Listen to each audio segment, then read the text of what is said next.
అధ్యక్షులు రామకృష్ణ గారు, జిల్లా అధ్యక్షులు అర్జున్ రావు గారు, జిల్లా ఇన్ఛార్జి ఎక్స్ఎమ్మెల్యే సత్యనారాయణ గారు, ఎస్ కుమార్ గారు, అదేవిధంగా శ్రీమతి వనిత గారు, రాజపేట లింగయ్య గారు, ఎంవిఎస్ఎస్ ప్రభాకర్ గారు, డాక్టర్ విజయలక్ష్మి గారు, నారాయణరావు గారు, దళిత మోర్చా గిరిజన మోర్చా నాయకులు శ్రీరామ్ నాయక్ గారు, అదేవిధంగా హనుమంత్ గౌడ్ గారు, ఇవాళ అనితా దేవేందర్ రెడ్డి గారు,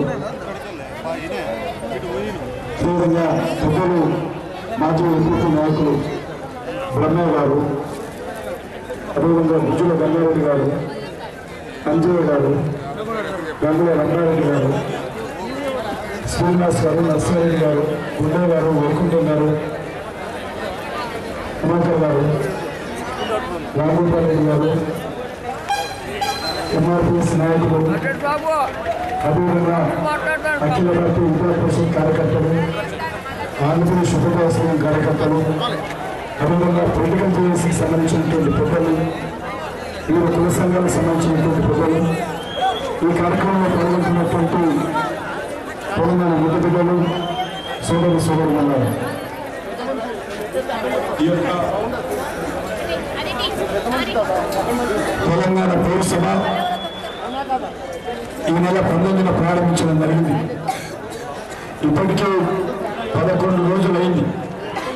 వచ్చే నెల 11వ తేదీ హైదరాబాద్లో యాత్ర ముగుస్తుంది.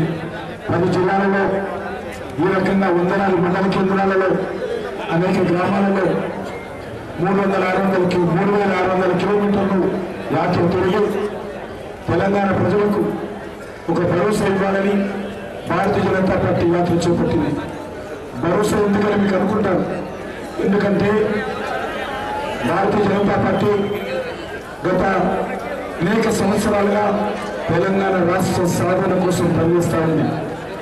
మీరు చూసుంటారు, ఇంతకుముందు సత్యనారాయణ గారు చెప్పారు, పార్లమెంట్ మీద ప్రదర్శన చేశాము.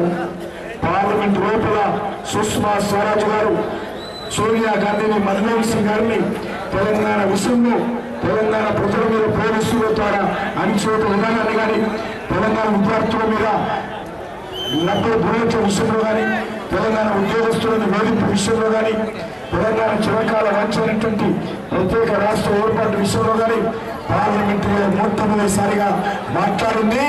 ఈరోజు 4.5 కోట్ల మంది తెలంగాణ ప్రజల హృదయాలలో స్థానం సంపాదించుకున్నటువంటి భారతీయ జనతా పార్టీ నాయకురాలు సుష్మా స్వరాజ్ గారిని ఈ సందర్భంగా నిర్వహిస్తున్నారు.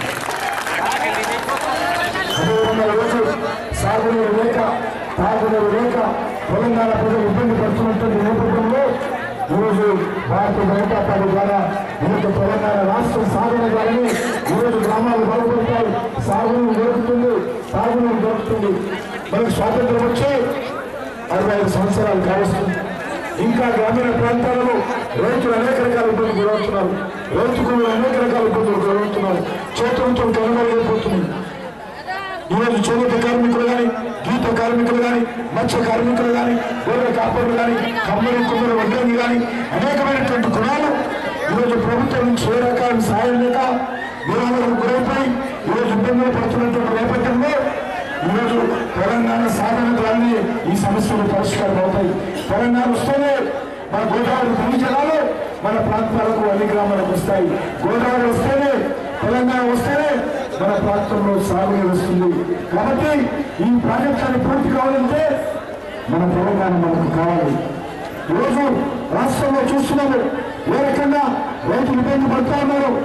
గిట్టుబాటు పడలేదు, మనం పట్టుకొస్తాం. మరి గత సంవత్సరం ఏ రకంగా పత్తి ఉండడం మనకు తెలుసు. ఈరోజు గిట్టుబాటు దొరకదు, విత్తనాలు దొరకవు, ఎరువులు దొరకవు. గత సంవత్సరము ఎరువులు 350 రూపాయల నుంచి 400 రూపాయలు కట్టండి DAP ఎరువు ఈరోజు 950 రూపాయలు. ఈ సంవత్సరం ఒక్క సంవత్సరమే 7 సార్లు ఎరువుల ధరలు పెంచి ఈరోజు రైతులకు అన్యాయం చేస్తుంది ప్రభుత్వం. మరొక దిక్కు మనం చూస్తున్నాము, పత్తి గత సంవత్సరము 7,000 రూపాయలు ఉంటే ఈ సంవత్సరము 3,800 రూపాయలు. రైతులకు తీసుకునేటువంటి ఎరువుల ధర పెరుగుతుంది, రైతులు పండించేటువంటి పంటకు ధర తగ్గుతూ ఉంది. కారణమే పసుపు కూడా చూడొచ్చు. పసుపు గత సంవత్సరము క్వింటాలకు 17,000 రూపాయలు ఉండింది. ఈ సంవత్సరము 3,500 రూపాయలు. ఈరోజు రైతు అమ్మబోతే అన్నది కొనబోతే కొనుగా మారింది.